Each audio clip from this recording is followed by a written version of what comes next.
सफ़र कर रहा है उस केसीसी लोन को एक बार माफ़ करना चाहिए, ताकि जो 6 बरसों से हमारा किसान जो है बिल्कुल उसकी कमर टूटी हुई है फसलों की नुकसान की। यहाँ पे पावर कट्स का इशू है, यहाँ पे फ्लड विक्टिम्स के लिए अभी तक कोई स्टेप नहीं उठाया, यहाँ पे डैमेजेस को रेस्टोर करने के लिए कोई स्टेप नहीं उठाया।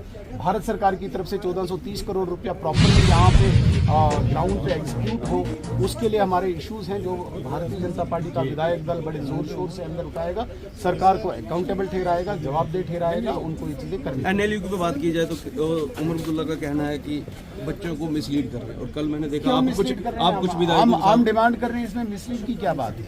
हम डिमांड कर रहे हैं, जम्मू में भी एक यूनिवर्सिटी और भारत का राजपत्र आपको अलाउ कर रहा है कि सेक्शन 3 ये कह रहा है कि आपको एक से ज्यादा कश्मीरी यूनिवर्सिटी के स्टूडेंट ने कभी नहीं कहा कि जब एम्स और IIT जम्मू में मिला तो उनको बगैर मांगे ही मिला ना, वो बगैर मांगे मिला। क्यों सीएम ऐसी बातें क्यों कर? सीएम एक रीजन को रिप्रेजेंट करता है, सीएम एक रिलीजन को रिप्रेजेंट करता है। सीएम पूरे जम्मू कश्मीर का सीएम नहीं है, वो केवल चंद डिस्ट्रिक्ट्स का, वहाँ पे भी उसको तकलीफ है कुछ डिस्ट्रिक्ट्स की कश्मीर में, वहाँ पे भी हाँ, विद इन डिस्ट्रिक्ट्स ही वो अपनी सीएमशिप चलाना चाहता है। लेकिन जम्मू से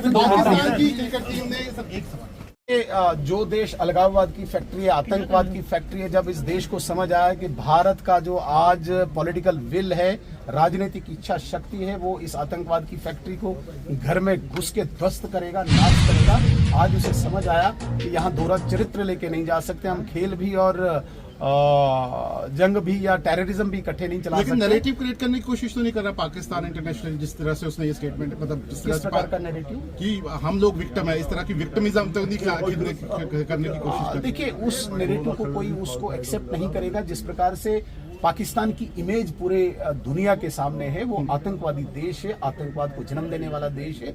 इन छोटी बातों से नैरेटिव चेंज नहीं होता है, ये अपने आप को तसल्ली देने वाली बात है। उसको ये समझ आ गया कि दोहरे चरित्र को भारत एक्सेप्ट नहीं करता। मैं फ्री में इस तरीके से आपने कहा था कि आप 200 यूनिट बिजली फ्री देंगे, इसमें कोई जिक्र नहीं है। बेरोजगारों के लिए कोई जिक्र नहीं है कि बेरोजगारी की समस्या का समाधान कैसे हो सकता है। इसी तरीके से डेली वेजर हैं, NYC है, रेवरे खेल के जो है टीचर्स हैं, उनको रेगुलराइज करने का कोई जिक्र नहीं है। क्योंकि आप डेली वेजर्स को रेगुलराइज करने के लिए अगर इस बजट में प्रोविज़न रखा होगा तभी आप कर पाएंगे, क्योंकि बाद में कहेंगे हमारे पास फंड्स नहीं है, तो इसमें रखना पड़ेगा।